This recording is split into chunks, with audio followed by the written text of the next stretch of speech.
காவிரி நதி பெருக்கெடுத்து ஓடிய காலம் அது. அதன் இரு கரைகளிலும் தங்கம் போல விளைந்த நெற்பயிர்கள் சோழ நாட்டின் செழிப்பை உலகுக்கே சொல்லின.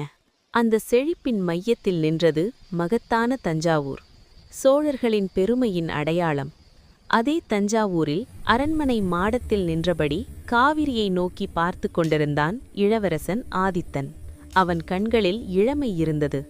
ஆனால் அந்த கண்களுக்குள் ஒரு மன்னனுக்கே உரிய பொறுப்பும் இருந்தது. அவனது தந்தை மகாராஜா பராந்தக சோழன் நோயால் மெலிந்த உடலுடன் அரியணையில் அமர்ந்திருந்தார். அன்று அரசவையில் வந்த செய்தி சோழ நாட்டின் அமைதியை உலுக்கியது. வடக்கிலிருந்து ராஷ்டிரகூடர்களும் சில சிற்றரசர்களும் சேர்ந்து சோழ நாட்டின் மீது படையெடுக்க திட்டமிட்டிருந்தனர். அரசவையில் மௌனம். அந்த மௌனத்தை உடைத்தது தந்தையின் பார்வை. இந்த நாட்டின் எதிர்காலம் உன் கைகளில்தான் என்று சொல்லாமல் சொன்னது அந்த பார்வை.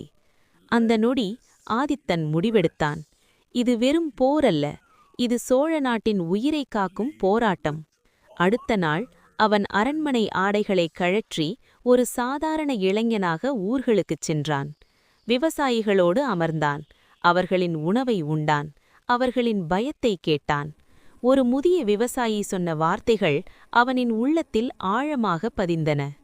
போருக்கு பயமில்லை இளவரசே, ஆனால் எங்கள் வயல்கள் எரிந்தால், எங்கள் பிள்ளைகள் பட்டினி கிடந்தால் அதுதான் எங்களுக்கு மரணம். அந்த கணம் ஆதித்தன் மனதில் ஒரு உறுதி பிறந்தது.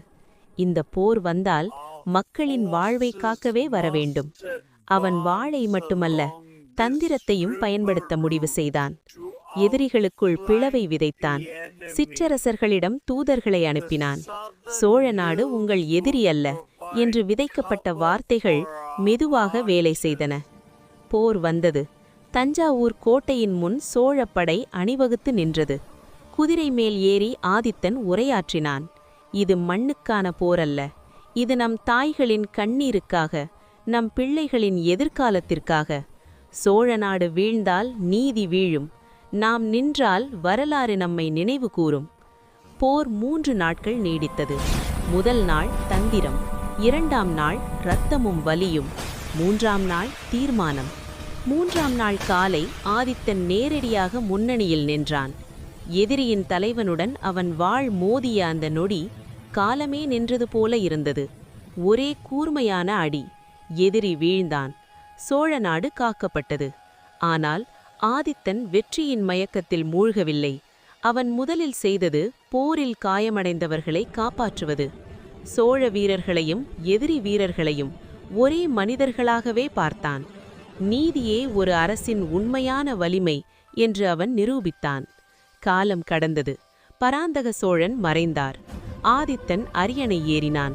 அவன் ஆட்சியில் கோயில்கள் எழுந்தன. கலை வளர்ந்தது. மக்கள் நிம்மதியாக வாழ்ந்தனர். மக்கள் அவனை ஒரு பெயரால் அழைத்தனர், சோழ நாட்டின் சூரியன். ஏனெனில் அவன் எழுந்தால் இருள் அகன்றது. அவன் இருந்தால் நம்பிக்கை உயிரோடிருந்தது.